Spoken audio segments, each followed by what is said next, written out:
much for the invitation to speak. Very welcome opportunity. I'm speaking on behalf of a large team at the SRI, a number of whom are here. The people who contributed to this presentation are named there, but in fact in developing our model there were actually 9 authors in our first report. So this has been a big sort of cross-disciplinary, cross-division exercise at the SRI. Just to give you an outline of what I propose to discuss, I want to give you a bit of a background to the development of this model. It's a projection model, to reiterate what James said about the OBR's model, it's not forecasting, it's projection. I want to, for healthcare demand and expenditure, I want to talk you through the rationale, talk you through our findings from our demand projections, which were published a little over a year ago. We are, sorry to disappoint, not yet projecting expenditure, but I want to talk you through how we're going to approach that, how we see past trends, and what we hope the model will contribute to policy discussion and policy choices in Ireland. Have a bit of a passing look at the issue of Irish healthcare expenditure in international comparison. So, to the model, and why we set out to do this very big exercise, and I should say supported by, very much by the Department of Health, funding from the Department of Health. So, in our initial report, we looked at the question of how much care is used now, how much unmet need is there, how much demand, or in the healthcare context, when we talk about demand, we're really talking about need for care, will there be in the future, and we've also published a paper on the capacity implications of those demand projections, so that's in terms of hospital infrastructure, what will be needed to meet future demand. We're going on to look at the question of spending, as I've said, but within that, because we're not forecasting, because we're projecting, again, as to reiterate James' approach, the sensitivities about what are the drivers. These will be some of the key findings from this exercise, the key issues of interest is what are the relative drivers, what's the relative importance of issues like demographics in Ireland versus, for instance, public pay policy. And we want to make those sort of policy choices transparent and to assist in policy formation. And of course, as anybody here who's from Ireland will know, there is a considerable reform debate, and there's a cross-party proposals. The Stauncher Care document report, which proposes, for instance, further extension of free GP care. And the model is designed to be able to look at the implications for demand and expenditure of these kinds of policy proposals. We also were conscious in coming to this that we were launching into a landscape where there were a lot of knowledge gaps. So, for instance, the question of how much Ireland spends relative to other countries is by no means settled. And the OECD system of health accounts is very much self-acknowledged by the OECD to be a work in progress with comparability issues. There are serious data gaps in Ireland. For instance, we don't know how much care is supplied under a number of headings, many headings. Public health nurse visits, when we started on this, dentist visits. We didn't know anything about numbers of private hospital cases. How much care is purchased privately, also a difficult area. And perhaps as a consequence of these data gaps in Ireland, Ireland hasn't been able to really contribute to the international studies in healthcare expenditure. And the applications of the findings of those studies to Ireland have to be approached with caution. So that, for instance, in the EU aging reports, which have been published successively up to most recently 2018, Ireland was one of only 3 countries, along with Greece and Romania, that didn't supply an age-related public expenditure profile for healthcare. We expect at the end of our exercise that we will at least be able to contribute that. And I think it's important to always take as a point of departure the very unusual healthcare system that we have in Ireland, within Western Europe, highly unusual in terms of the mix of public and private delivery, financing, very complex eligibility tiers, the only system without universal primary care, a resource to primary care, high market fees for access to the gatekeeper to the health service, the general practitioner, with nearly half the population holding private health insurance to access timely hospital care, even though they're eligible for public hospital care, and one could go on. No statutory system of eligibility for home care, hence current reform proposals. So I think it's important to see the analysis in that light. So because of this backdrop, and in order to develop a useful policy tool, the model has been conceived very broadly to cover all health and social care services, public and private demand and expenditures. But of course, because reform can make a private expenditure today a public expenditure in the future, or vice versa, as has happened. We start from a detailed analysis of healthcare use in 2015, and we project it out to 2030. So these are medium-term projections. We compare the effect of population growth only, and then we vary assumptions to do with population growth, to do with healthy aging, which James has adverted to already, and to do with unmet need and demand. We develop a projection range by sector, and a key initial assumption in this exercise is no reform, so no change in current models of care. We have a look at changing that assumption in the paper we published on capacity projections. This is a diagrammatic representation of the model. It's what's called a macro simulation model. It simulates moving into the future based on age and sex cohorts at as disaggregated a level as possible. And in fact, we aim for single year of age and gender in our projections, and to access data which will allow us to project on that basis. These are the categories that we project. Now, somebody looking at this from the UK might be surprised that all of disability services is in there, or all of care of older people is in there.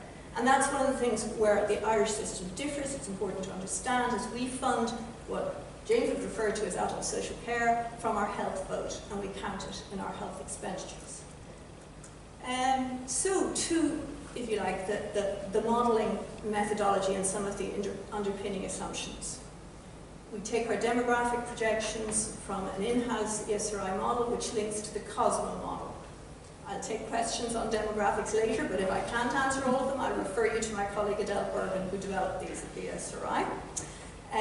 But to give you, if you like, an oversight of that, in Irish demographic projections, migration is a major driver. And this link to the ESRI Cosmo model, which looks at relative, for instance, real after-tax earnings in different countries as a driver, is very important in having a live model where we can look at, particularly in Brexit context, changing assumptions about migration. It's a very, very big driver. We project a life expectancy increase, but we critically apply differing assumptions about the relationship of years lived in good health to extended life expectancy. And these are critical sensitivities in our analysis. We have, in doing that, applied, insofar as we can, evidence both internationally and from Ireland, which is sector-specific. Because the impacts of aging, for instance, chronic disease is more likely to affect general practitioner services, disability rates are more likely to affect demand for long-term care. So we really have drilled down a great deal, there's a great deal in our major report on the evidence in this area. So by way of backdrop, I think it's really important to look at the point of departure, and that is the highly unusual Irish demographics. So that over the 20 years to the 2016 census, we added 1.1 million people, or over 30% to our population. This compares to 6% on average across the EU 28. At our base, it remains the case that the Irish population structure was relatively young at 13% compared to, say, 19% in the EU 28 on average. But the big population increase masks the fact that absolute numbers of older ages have been increasing substantially over the last 20 years. 64% increase in the population aged 80 and over, which explains a lot of the underlying pressures on our health service. Our projections are that this will continue. So we predict an overall population increase of between 14 and 23%. And in our health projections, we have kept within our preferred ranges both our central and high population projections, because our high population projection is largely differentiated by the migration assumptions. And in the uncertain world of Brexit, we thought it was important to keep that in there.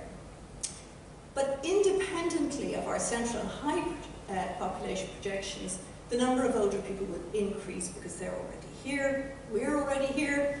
By 2030 it'll go over 65s, up from 1 in 8 to 1 in 6, and an almost doubling in either scenario in persons aged 80 and over. As I said, we start from this detailed picture of the baseline of Irish services in 2015. And it surfaced some really interesting things about the nature of the Irish health and social care systems. So that, for instance, for the first time, we were able to separate out the contribution of private hospitals and public hospitals. Of the 1.5 million day cases performed, somewhat over 1 million in public hospitals, but about 500,000 in private hospitals. However, when it comes to inpatient care, dominated by public hospitals, 85% of bed days spent in hospitals, spent in public hospitals. Long-term care, so care in nursing homes and rehabilitation and convalescent institutions and so on, 10.6 million days spent in bed in that year, over twice the number spent in hospitals. And I think this is a surprising statistic to many people because we think of that as an ancillary to healthcare. Actually, you get to see it's absolutely central. And fluctuation, failure to meet demand in that area can have massive effects, as we have seen, on public hospital ability to meet demand. Home health hours, for the first time we were able to analyse the proportion that were being purchased privately. General practice visits, for the first time we were able to analyse the proportion that were being delivered by practice nurses. And there's a great deal more detail of this nature in our report. So, I spoke about analysing by single year of age, and I just want to show you a few graphs because these will help you interpret where our projections go. This is use by age of days in public hospital beds in 2015. And what you're seeing is single year of age horizontally, and you're seeing bed days vertically. And as you can see, it's high for the very, very young. It then is relatively low in the middle age cohorts. It increases with age, drops off at the lower ages. But remember, these are volumes, not rates.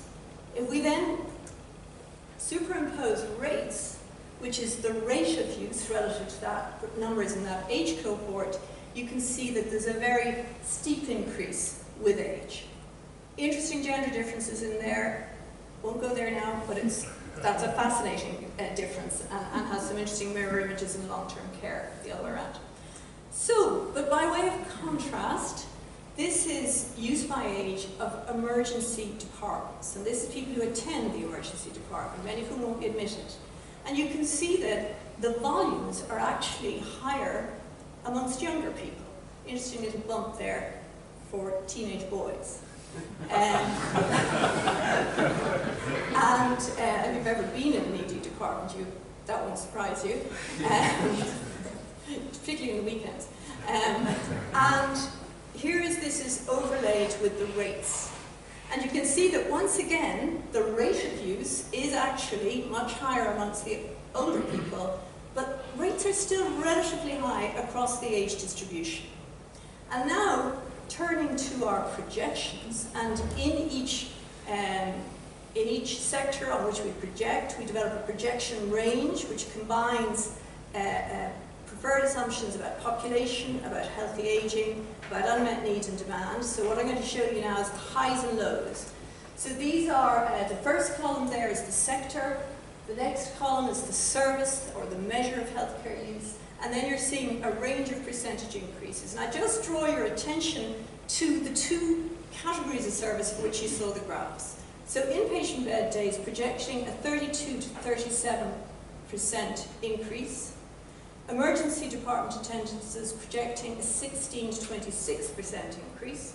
And the reason for the difference is quite simply to do with the relative growth of those age cohorts. Because remember, almost a doubling in people aged over 80. So, and this seems even more pronounced when you come to this list of services. So long-term care and home care, various measures there. And you can see that the range is between 40 and over 50%. Which seems colossal, except when you put it against the growth in the numbers of people aged 80 and over. And actually, it's based on quite optimistic assumptions about the improvement in health as people age. and more years lived in good health. If it were a pure population-based projection, you'd be seeing 80%.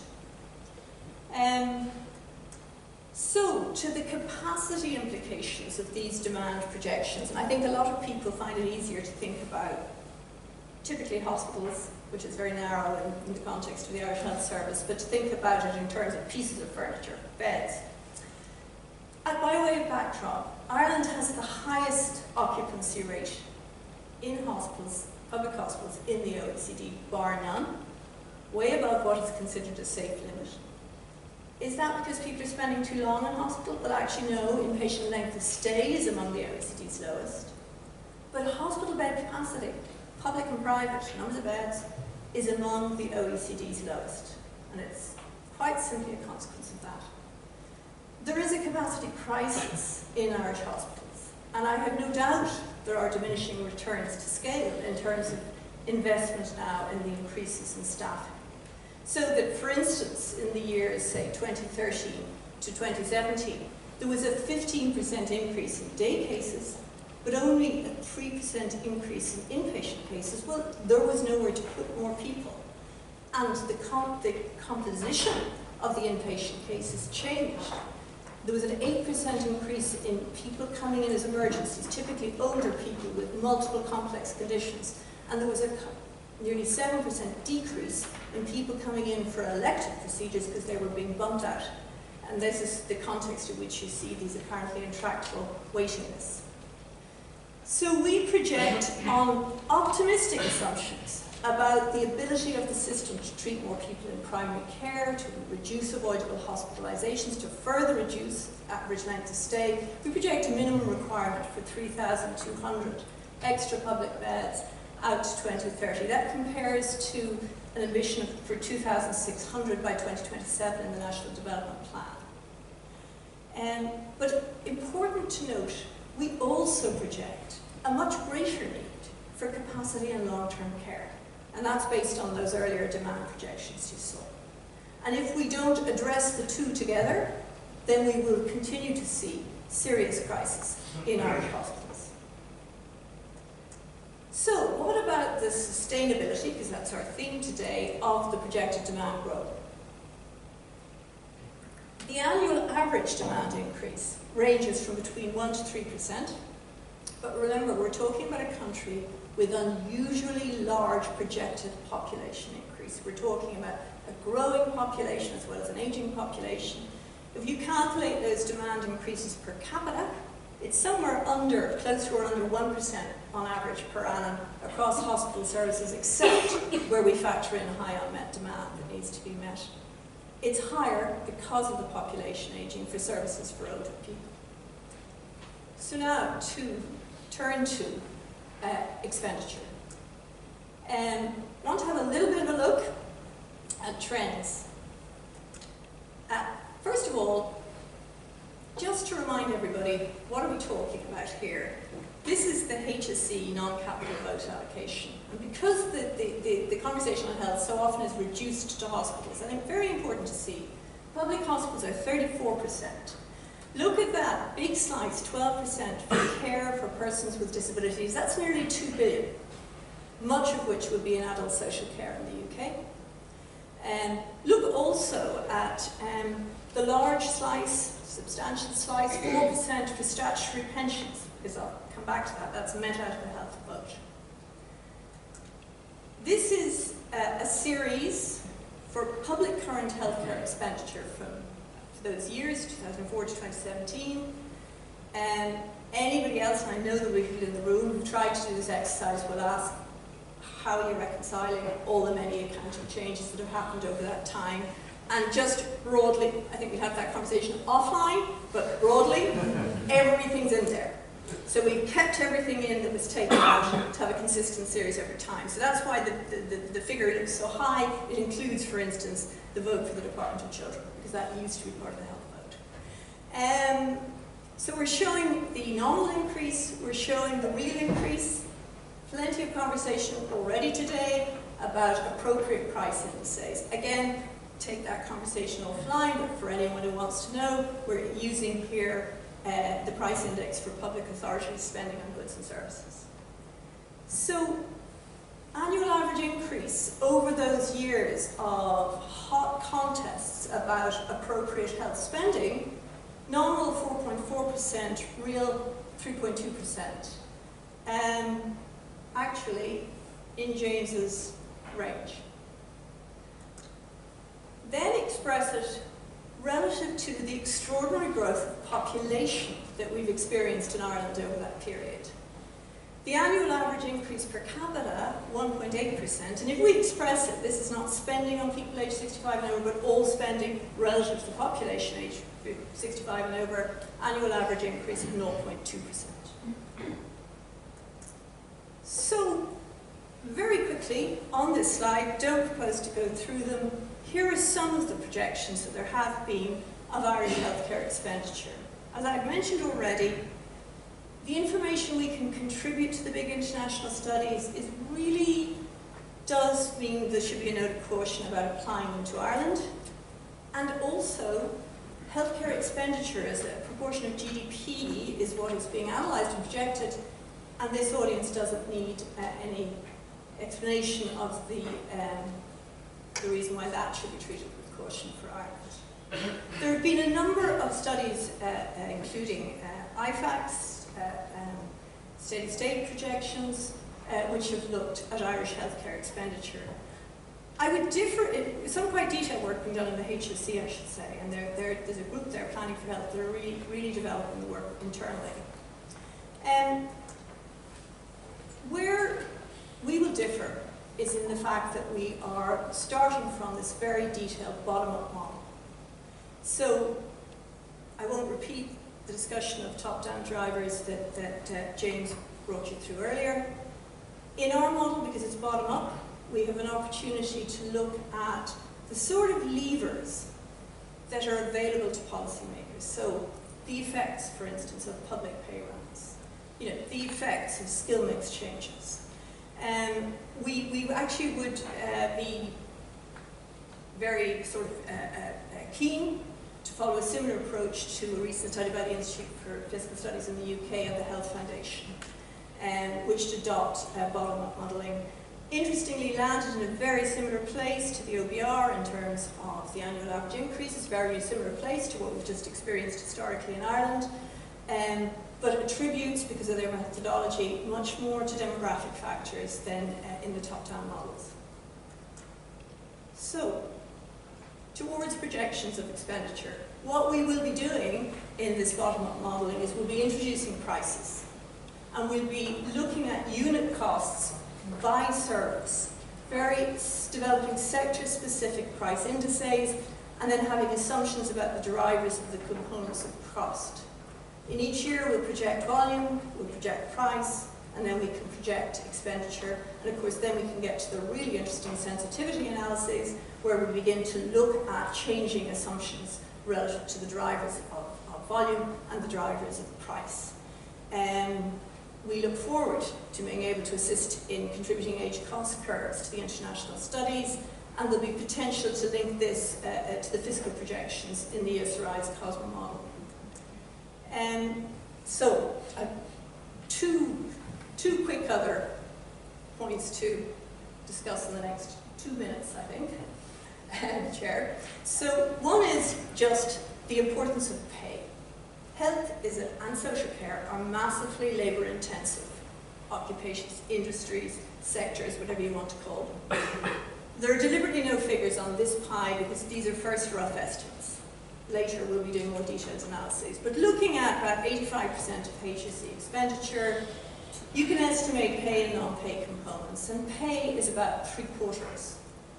And the reason for that is we're looking at the biggest employer in the state. We're also looking at a large voluntary sector whose employees are also public servants, like in the voluntary hospitals. And furthermore, we're looking at the, if you like, purchase by the HSE of the many services that are supplied, for instance, by the voluntary disability sector, massive staffing there.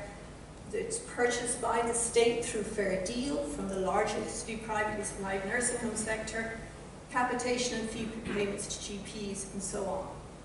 Pay is, to a considerable extent, the name of the game.